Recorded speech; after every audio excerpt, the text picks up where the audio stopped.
Hey everybody, it's GauntletX and welcome to 2025. We have made it through another year. I hope 2024 was a solid year for y'all. It was definitely a solid year for Magic, but 2025 is already shaping up to be an insane year with 6 standard legal draftable sets. There's going to be tons of stuff to do in Magic this year, on Magic Arena this year, and subsequently on this YouTube channel. There's going to be tons of nonsense going on. So I'm super pumped for it. I hope you are all excited for the new year and had a great 2024. But without further ado, let's get this year started off right with the very first Midweek Magic event for the year, a Phantom Sealed event of MTG Foundations. So Midweek Magic events are weekly free events that take place every Tuesday and Wednesday. And because they're completely free, when we do get a sealed event or a draft event, we don't get to keep the cards that we're playing with, but we get a couple free rare rewards as well as a mystery cosmetic from the event, as well as, of course, free practice in the limited environment. So without further ado, let's hop right on in, bust open our Phantom MTG Foundations packs, and see what we get to play with today.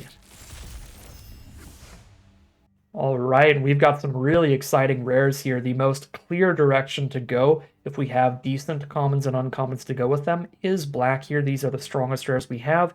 Tiny Bones being able to steal cards out of your opponent's hand, because when you make them discard a card with Tiny Bones ability or any other way, you exile those cards to play them yourself on a later turn. There's also the Rune Scarred Demon here. 7 mana is quite a lot, but this is an incredible finisher if you get up to that mana cost. A 6/6 flying obviously ends the game pretty quickly, but when it enters, you also get the second best card in your deck, put it into your hand, and then shuffle, assuming Rune Scarred Demon is your best card, but it quite often is, especially in Sealed, where it's a little easier to make it to higher mana costs. It's harder to get a deck that has a ton of really aggressive 1 and 2 mana creatures, because you can't draft things based on mana cost. It's whatever you opened. Last but not least in our black, we have the Bloodthirsty Conqueror, and as you can see, this is the first time I've ever actually pulled one of these to be able to play with it. Of course, it won't be added to my collection, sadly, but still excited to try it out, especially if we have the 3 mana 3/2 vampire that combos with it. So this has an ability of whenever an opponent loses life, you gain that much life. There's a common that says whenever you gain life, each opponent loses 1 life. So if you have both of those on the board at the same time, they trigger each other over and over and over and over again until your opponent loses all of their life. So really fun little combo there if we have the common vampire to go with it. Obviously, much more likely to get the common than the mythic, so fingers crossed there since we did get the mythic. Outside of that, there are other playable rares. Ashroot Animist is very strong, potentially even stronger than our Tiny Bones or Rune Scarred Demon, but it is pretty restrictive, having to be in red and green. This is a 4/4 trampler, and when it attacks, something else gets at least +4/+4 trample till end of turn, which is pretty insane. And then after that, some pretty weak rares. Doubling Season, obviously incredible for Commander and Brawl and like different constructed kind of formats, but you can't really build around it enough to be worth the 5 mana, no impact on the board kind of enchantment. Genesis Wave is really, really expensive, pretty dirtily. You need to be at like 7 mana or more for it to be okay, which does make it a very, very expensive win condition. It makes it very, very narrow. And then the Slagstorm is fine for more controlling, less aggressive red decks, which just does not happen very often. That's the awkward part about the Slagstorm, but I've played it before, and it is very reasonable when you've got red as a support color with just like a bunch of removal spells for a different color that is more controlling. The awkward part is that like all of red's really good creatures are like really cheap and really aggressive and just all die to your own Slagstorm, so those are the more narrow rares at the very end, but they're still pretty excellent. And the first thing I'm going to do here is see if we have the combo with our mythic, and we don't. So it is a 3 mana 3/2 vampire at common that has the ability to make our opponent lose a life whenever we gain a life. We did not open a single copy, so that's sad. We don't get to try to infinite combo somebody out here, but the rest of our black still looks excellent.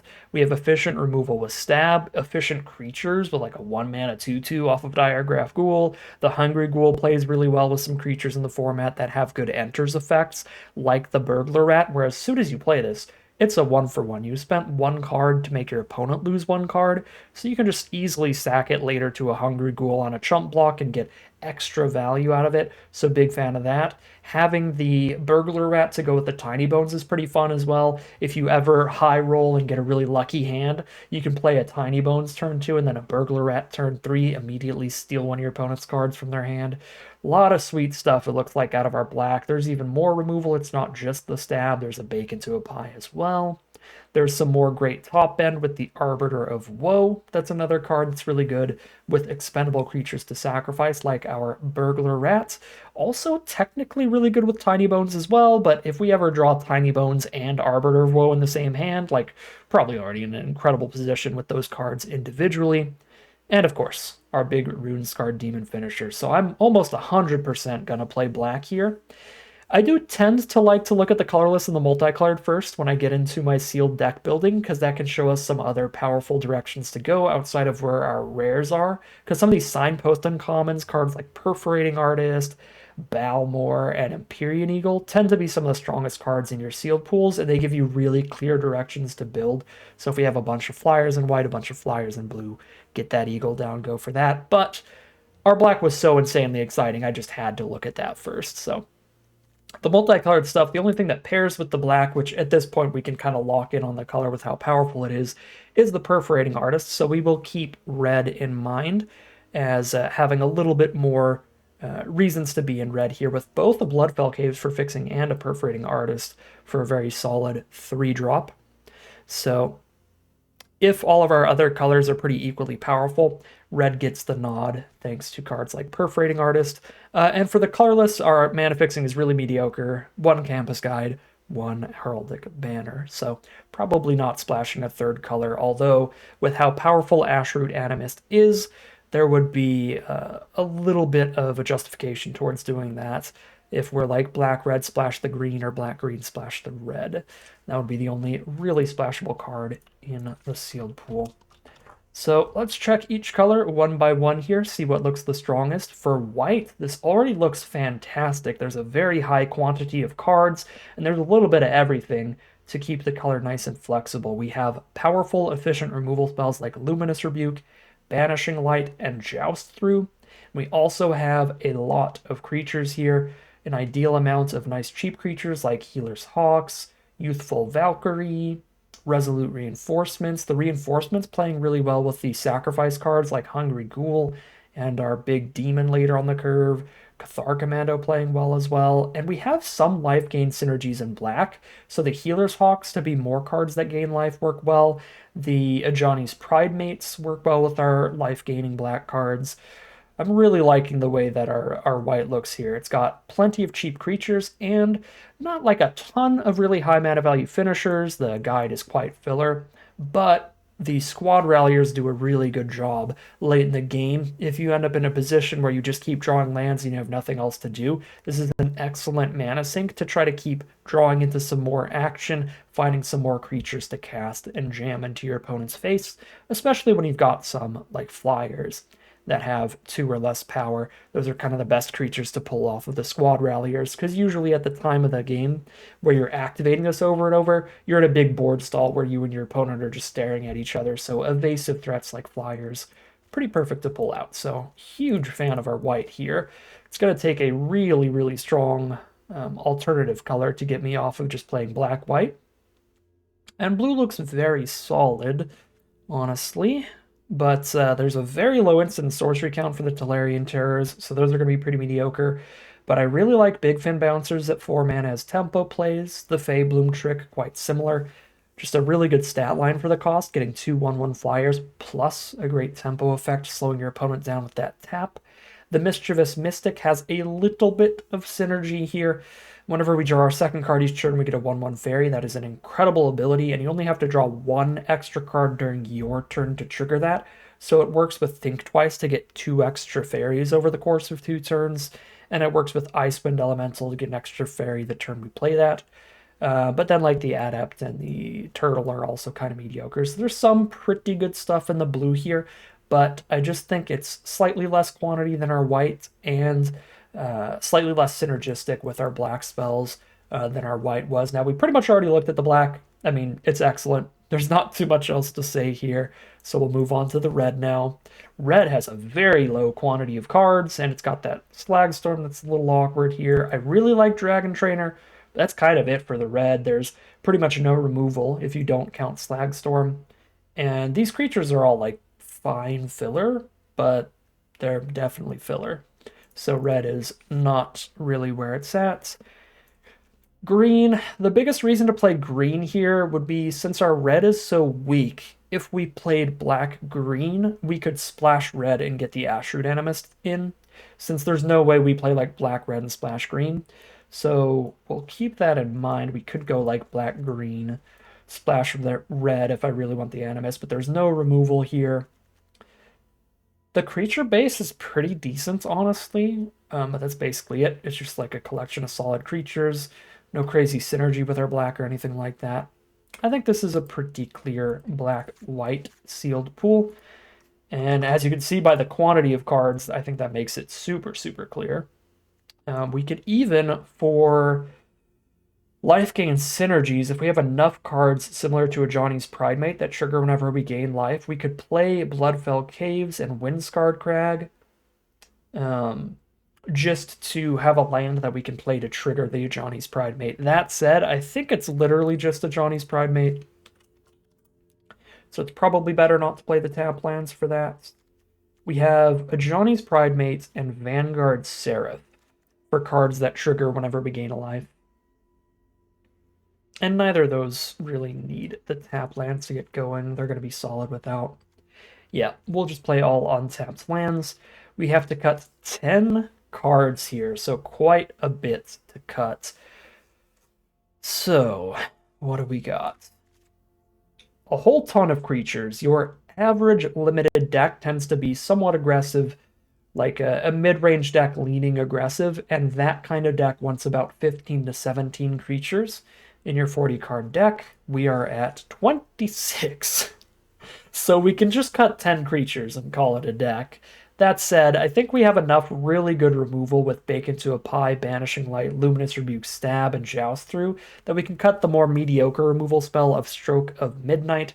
The big issue with this card, of course, is that your opponent gets something back. The 1/1 human might not be the most exciting, but that 1/1 human could still be very relevant. That could be the difference between them taking a big swing of like 4 damage or taking 0 one turn. So this could be like destroy their creature and they gain 4 if that ends up being relevant, or they might have their own cards where they need to sacrifice, like Arbiter of Woe. They can sack that human for value, or maybe you have a 3/3 on your board and your opponent has a 2/2 on board, and then when you blow up another card with that, now they have a 2/2 and a 1/1, and they can trade into your 3/3 that they couldn't have otherwise. So Stroke of Midnight, it doesn't seem that bad because you're like, well, I'm making their best thing a 1/1, but that 1/1 stacks up quite a lot, and there's plenty of removal spells that give your opponent literally nothing back, to where if you have that kind of removal, you just play that. So Youthful Valkyrie, with only one other angel in the sealed pool, is obviously not that exciting, but I still think that flyers are very nice in this format, and most formats, to where just the 1/3 evasive body is already worth it. It's a little hard to fit that in this deck with the sheer quantity of creatures we have here. We're trying to cut 10 of them. I guess 9 of them since I just cut a non-creature spell. Yeah, 6 more cards. But yeah, we're just going to cut some dirtily higher mana value creatures mostly. I don't hate Vampire Soulcaller, but I gotta cut something. I do like the synergy with Stromkirk Blood Thief. I've done that a couple times before. Have the Blood Thief on board and then just get the flying vampire later. Does play nice, but just don't have a lot of room for more creatures here. Maybe Diregraph Ghoul can get cut. We've got the double Healer's Hawks there. These are solid for their mana value, but no inherent synergy anywhere. Yeah, I mean, that's kind of similar to Youthful Valkyrie. Very solid for its mana value, but we've got some spicier things going on. Maybe even the Cathar Commando, although I do definitely like having main deckable ways to blow up artifacts and enchantments. We do have one copy of Banishing Light that fills that role a little bit. That's still not a ton of stuff.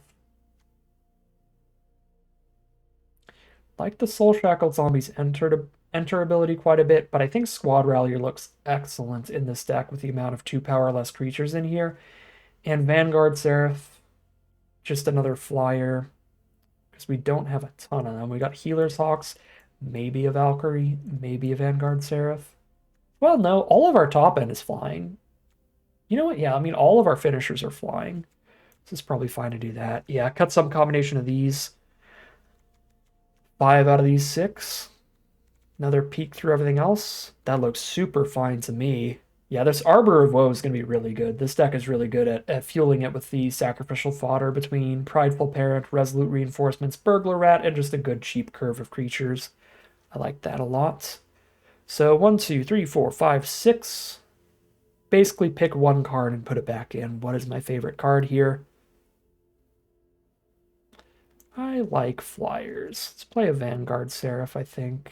And the way the curve is looking, that looks fine. Putting in a 4-drop here instead of another 1 or 2. Sure. This looks pretty excellent to me. Opened up a pretty spicy sealed pool. Again, we didn't open the Mythic combo. That's a little sad. But the Mythic is still really powerful all by itself. So that should be decent. I guess I don't have any double white spells. Interesting. So I was going to say we should maybe cut a Swamp for Plains here because we've got more white cards than black cards, but none of our white cards need 2 white mana when pretty much all of our top end black spells do. So yeah, 9-8 split looks good to me. We will call it a deck here, hop into the gameplay, and see how it does. All right, here we are on the play for game 1, and this is quite the hand. We've got the Healer's Hawk to get us started, and a curve out with Burglar Rats. Nothing on 3 mana, but then we've got a 4-drop and a 5-drop, so almost every turn up to turn 5 we're casting something, and it's something very sweet on all these turns. Squad Rallier is less like immediately impactful and exciting. It's just nice to have the mana sink later. But Healer's Hawk, Burglar Rat, and of course Bloodthirsty Conqueror, some of the best cards we have at those mana values. Just dropping the dinosaur in. Some of the pets have fantastic animations.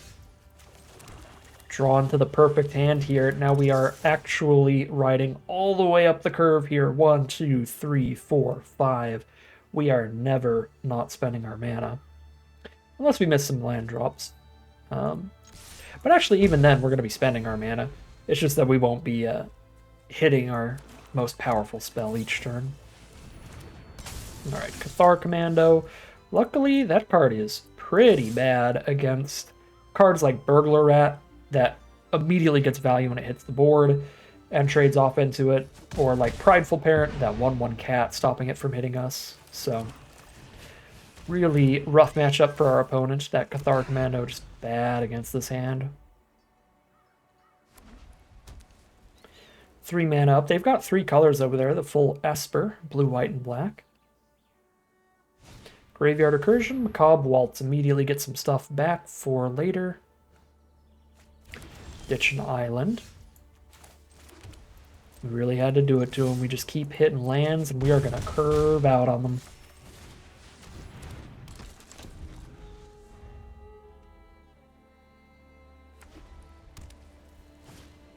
There's the Cephalid Ink Mage. Lets them surveil 3. Dig for something they need here. Mill 1 island, keep the other 2 cards. Alright, not the endless curve out here. We do stop at 4 mana, but I do still have a Bake into a Pie to hold up. And if they don't cast any creature that's particularly exciting, we can still activate the Squad Rallier here and do something with our mana, so this should be pretty decent. Alright, that's a solid turn for our opponent. Stab the Healer's Hawk, trade into the Prideful Parent. Significantly reduces the amount of pressure we have on them. And then their own Burglar Rat. Yeah, that is real nice. Okay, I'm not going to bake a Burglar Rat into a pie, or probably any other 2-mana creature. So I'm going to activate Squad Rallier here, see if I can just find something mediocre to discard. I did find a Hungry Ghoul. Now, there is still an argument for maybe discarding the Arbor of Woe instead, as we are 2 mana away from that, but I think if I don't hit lands here, I'm just going to hold up Bake into a Pie anyway. And if I do hit lands, these spells are way better than the Hungry Ghoul. Okay, how does this work? Whenever an opponent loses life, you gain that much. Sure. Might as well gain some life off of this attack. Ooh, unless they have the Essence Scatter. Nope. Oh, I guess I'm dumb. The instant in their hand is just Cathar Commando. They can trade Cathar Commando and Burglar Rat into Squad Rallier if they want. Nope, they are not going to cast Commando yet. We will gain 3 and they'll take 3. They're down to 9 and we are all the way up to 26. And here comes Cathar Commando for later.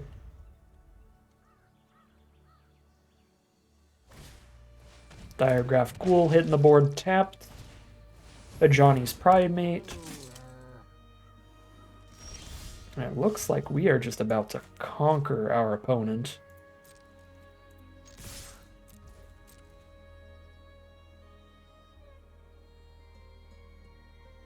If they don't block here, they are... Excuse me, they are dead. They're not dead on board, though, so they might choose not to block, because the trade is pretty bad for them. They will kill Squad Rallier, but they lose Pridemate and Cathar Commando. Okay, they are going to chump. Fair enough. They are still very much alive, then. As much as I love Arbiter of Woe, maybe better to just hold up Bake into a Pie here, because sacrificing Squad Rallier is like a real cost. I'm just going to jam it out anyway. Getting them to discard their last card in the hand is pretty brutal. But I could see an argument for just holding up a Bake into a Pie. Yeah, there's the concession from our opponent, and that is a victory in our very first game of Magic, immediately getting our first random rare reward. And one thing to mention about these random rare rewards is that they are duplicate protected, in that if you get a duplicate, you're gonna get gems, but they're not duplicate prevented to where it's gonna give you a rare you don't own 4 copies of. It is entirely possible our random rare reward is gonna be something I already have a playset of, and it won't be that exciting, but gems are great. Yeah, it is some rare that I already got 4 copies of from drafting Foundations so much, but that's okay, because more gems can be used for more drafts, which is more cards in the grand scheme of things. All right, here we are for game 2. This is a mono black hand with 4 white spells, which I think is just a mulligan. Obviously, if we draw 1 plains, the hand's pretty good, but it does not do anything without the plains. Huh. If I flood out here, I've got the Squad Rallier, so I think I ditch the more mediocre 2-mana play and keep all of this mana towards that Squad Rallier. The other way to play it would be, like, ditch a land and just have the multiple 2-drops. So even if I don't hit mana, I'm running out those. Burglar Rat after a mulligan. That is extra painful. I'd probably have to get rid of Seraph, since Squad Rallier is the more important 4-mana play, and we want to be able to run out the 2 and 3-drop first.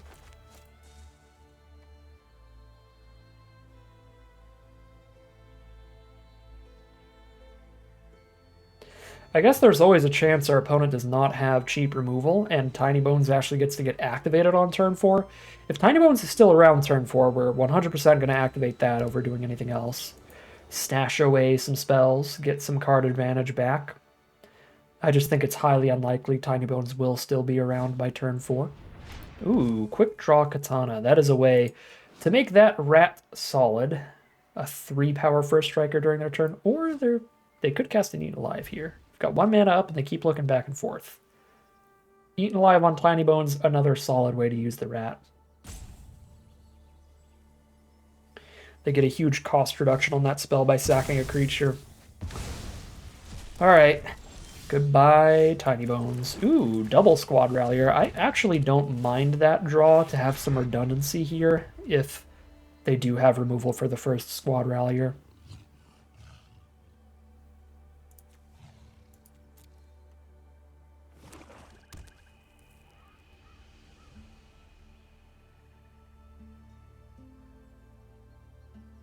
It is the full-on mirror match, if you have not gathered yet.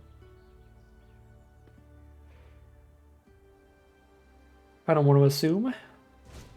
Definitely could be... Ooh! Could be players just listening.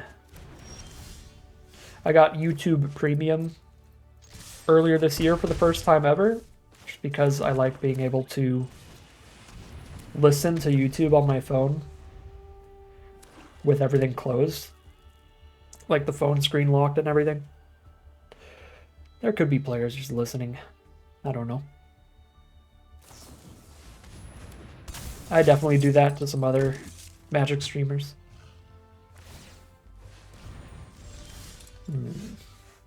Alright, well, Squad Rallier remains, so that is our win condition here. Ooh. Burglar Rat's kind of rude there. Just luck into the Burglar Rat to get rid of their last creature. Alright, so they are out of cards in hand. They have 2 1/1s on the board, and we have a 3/4 and a 2/2, and 2 1/1s. So our board is significantly better, and each player is playing off the top, so our opponent's going to have to draw very well here to turn this game around. And this is one of the big issues that I have with Quick Draw Katana. I've lost to it a few times for sure, because it is very good on the aggressive. When you're in a position you can keep attacking and trading damage. But this is a rough time to have the Katana. It's doing pretty much literally nothing. Because what they really need here is better blocks. They're at 11 life, taking quite a bit of damage each turn.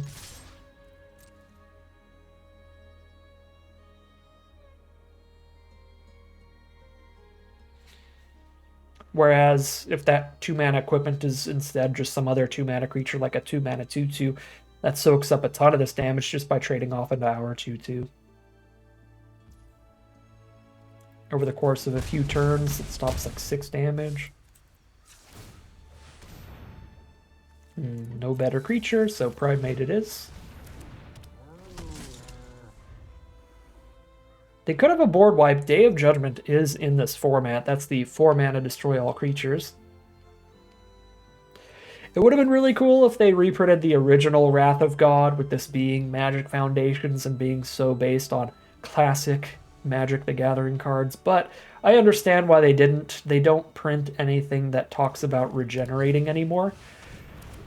So it would be a little weird to have the destroy all creatures, they can't be regenerated. It's like extra text that could just confuse new players of like, what does that mean? When it's like, well, it's kind of completely irrelevant right now. Alright, this is horrific. They have Alenda, Saint of Dusk here. And that is one of the few ways they can immediately turn this game around. A 4/4 lifelink. I can't attack into that well. I mean, I send the whole board in. They eat this and kill it without losing Alenda. This trumps a 2/2. They take 1, 2, 3, 4, but they gain 4. So they basically stay at the same life total, eat my best creature. We are just not able to attack anymore into that Alenda. And what's super rough about her is that she dodges most removal with hexproof from instants. And she's really good with a katana on her if they want to get attacks in, but that will make blocks harder for sure.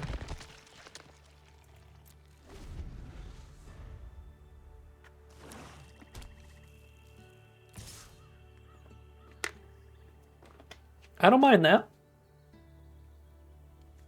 I mean, I don't love taking 6, but our attacks are immediately significantly better if Alenda sends in.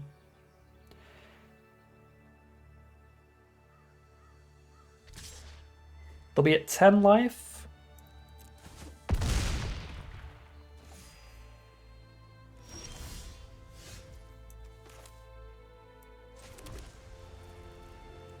6. They have 8 power on board, but they can't take all this damage or they're literally dead.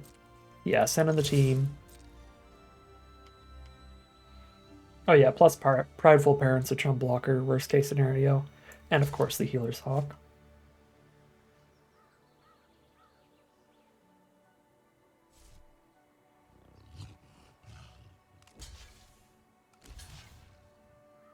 Three, four, five, six, seven, eight, 9. Yeah, they actually might just be dead for attacking with Elenda here. I mean, they have to block Squad Rallier for sure. I might be able to kill them even if they do. I don't think so, no, right? 1, 2, 3, 4, 5, 6, 7. Yeah, if they block Squad Rallier, I do not think I can deal lethal damage.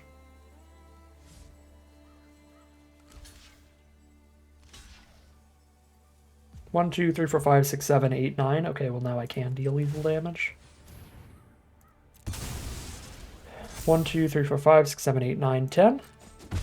Alright, there we go. The counterattack was really, really strong there, even if they did chump in a way to where they would survive. We'd put them to like probably 2 life and kill both their 1/1s. Then I get to activate Squad Rallier, see if I can draw any more creatures, play a Healer's Hawk, we just chump in Elenda, send with everybody again, probably get the kill next turn still. So that is 2-0 now. Our second victory for our second random rare reward and only 1 win to go to get the full prize out. We actually get a rare here, 3 steps ahead from Outlaws of Thunder Junction with one of the most forgettable mechanics in that format. I honestly completely forgot about its existence. Spree. And the reason that Spree's pretty forgettable is that it's basically kicker or multi-kicker from the past. It doesn't really feel particularly unique, like it has its own mechanical identity, but it's still a fun mechanic to play with because kicker is always great. But yeah, you just get to cast whichever abilities you want on this card for whatever mana values. Very, very solid card. We are now heading into what could be the final game of Magic. I mean, these Midweek Magic events do give you infinite games, so if I end up losing like 12 games in a row, maybe we've barely even started the video, but this could be our final boss if we can get the nice little 3-0 and immediately get max prize out. All right, our opponent is on the play here. And this hand is quite solid. Just a ghoul into a parent. Fine way to start a game. Not unhappy with that. Got the combat trick here, got the removal spell as well. This combat trick is deceptively good as well. I almost never played it early in the format until like I actually played against it a few times and I'm like, that is just a lot of different stuff for 1 mana. Sometimes you're in a board stall and just giving your creature flying ends the game, finishes your opponent off. And sometimes the +1/+1 counter is enough to eat a bigger creature than you were planning on eating. And of course, preventing all combat damage means no matter what, you're going to save your creature that you cast this on.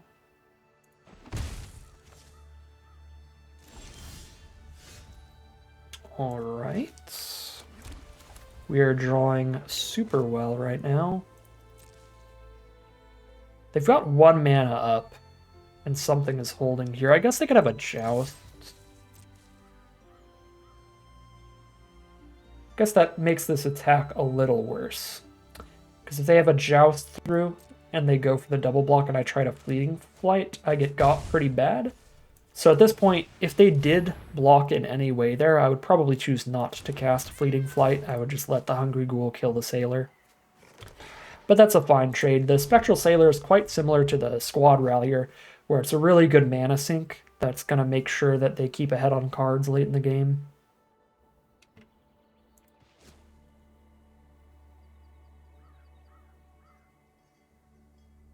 I like our opponent's deck so far. We've only seen 2 cards, Spectral Sailor and Strix Lookout, but I like the Blue-White Flyers deck, and these are solid ones.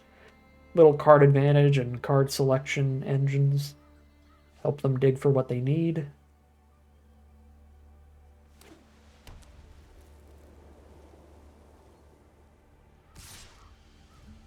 All right, down to 18 from the Spectral Sailor. We get a huge attack on our opponent here. Plus, we are curving out. I think that's like all 3 games we've had just a really solid curve. Some fantastic draws today.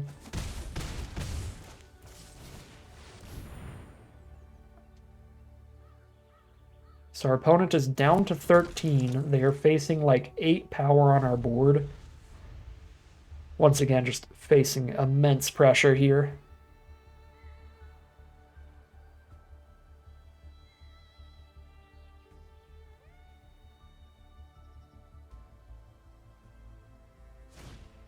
Mocking Sprite. All of their instants and sorceries cost 1 less now.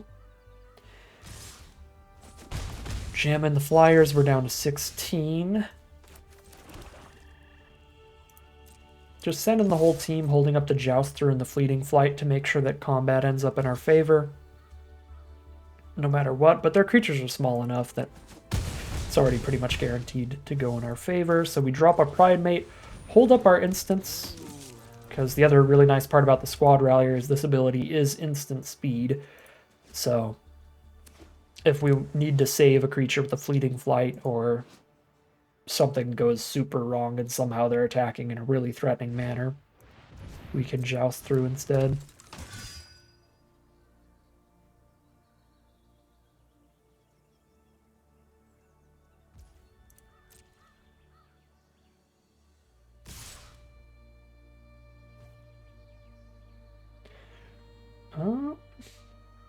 I mean, I guess this isn't anything going wrong, but I could still joust through just to go for the lethal here. Because I can joust the Vigilant card and then Banishing Light the Paladin, and we have lethal damage on board. End this game just a little bit quicker that way. We actually already had lethal without the Banishing Light since I did cast the Joust, but might as well make extra sure I'm not terrible at math. And we are 3-0 now. For our random mystery cosmetic, this is the spiciest, most random reward from Midweek Magic Events because it could be any kind of cosmetic on Arena. You can get an emote, you can get a card sleeve, you can get an avatar. I've seen somebody get like one of everything from these prize outs, but the vast majority of the time, because there are so many of these card styles, you're gonna get a Parallax card style. So anytime we get our 3rd win in Midweek Magic, I'm just always crossing my fingers. I'm like, just give me anything outside of a Parallax card style, because that's basically already winning. I think like 80% of the time or something, you're gonna get a Parallax card style. So anything spicy, just not a card style. Parallax card style, the odds are ever in their favor because almost every single card on Arena has these Parallax 3D effects card style versions. So again, nothing massively against these card styles. I personally prefer to just not use them because they do have mirrored artwork on the edges that weirds me out a little bit. Like if you look on the very left where that lion or tiger, I'm so bad, that tiger's paw is at, you can see its arm kind of branching back out into another one. So I can't unsee that. I always look at the mirrored edges and I'm like, I'll just use the regular version. That's the only thing I have against them. The biggest reason that I don't want them as prizes is that they're just the most common thing. It would be cooler to get anything else. I don't absolutely hate them or anything. I just don't personally use them. But hey, still some completely free stuff to start off the new year, and we had some great Magic today. I mean, not super exciting or interesting games or anything because we just drew incredibly. I mean, we have 2 3-drops in the whole deck, 2 1-drops in the whole deck, and we still basically curved out almost every single turn in every single game, which is insane. Just really good draws. Or just a bunch of pressure on our opponent made it really hard for anybody to compete too much, and even when they could try to get some blockers down, our deck had plenty of great removal to keep that path clear. We got to play a little bit with our Bloodthirsty Conqueror and our Arbiter of Woe, 2 of the best cards in the sealed pool. We didn't really get to activate Tiny Bones at all. That's a little sad, but got to play with almost all of our sweet stuff, except the Rune Scarred Demon, which, to be honest, I don't know if that even matters, because I think pretty much every game, because we curved out so aggressively, our opponents were just dead before we even had 7 mana, which is insane. Absolutely absurd run here. Really powerful stuff from our black-white deck. But that is going to do it for today's Midweek Magic Foundations Sealed Event. And that is going to end today's video. As always, I'd like to thank my patrons and YouTube members for their support, as well as you for watching the video. If you enjoyed it and you're interested in seeing some more, you can always like, comment, and subscribe to tell the YouTube algorithm to send you some more in your recommended feed. If you'd like to catch me live, you can check out the Twitch channel in the link in the description below, where hopefully I'll be live a little bit more often this year. If you'd like to support the channel directly, you can check out the Patreon link in the description below. And other than that, as always, thank you very much for watching, and I'll see you again soon for some more Magic Arena.